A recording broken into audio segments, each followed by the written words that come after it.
नमस्कार शेतकरी मित्रांनो, महाराष्ट्र सरकारने सन 2025-26 या वर्षात झालेल्या अतिवृष्टी आणि पुरामुळे बाधित झालेल्या शेतकऱ्यांसाठी मदतीचा हात दिला आहे.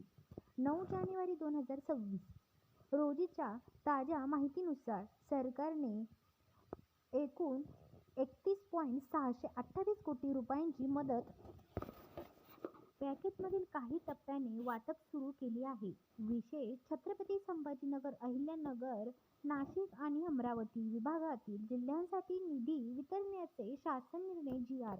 निर्गमित करण्यात आलेले आहे. ज्या शेतकऱ्यांच्या पिकाचे 50%हूनही अधिक नुकसान झालेले आहे, अशा पात्र लाभार्थ्यांच्या याद्या आता जिल्हाधिकारी कार्यालयामार्फत प्रसिद्ध केल्या जात आहेत.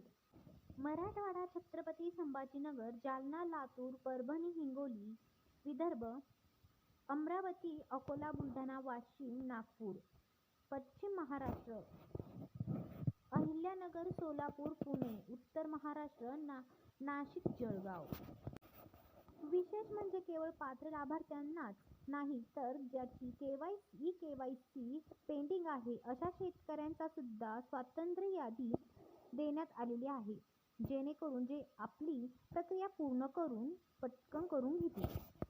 तर शेतकरी मित्रांनो, अद्याप वाटप तांत्रिक कारणांमुळे रखडलेली आहे, ज्यासाठी 15 जानेवारी 2026 नंतर मदतीचा दुसरा टप्पा वितरित होण्याची शक्यता आहे. तर शेतकरी मित्रांनो, अशाच नवनवीन अपडेट्ससाठी आपल्या चॅनलला सबस्क्राईब करा. धन्यवाद.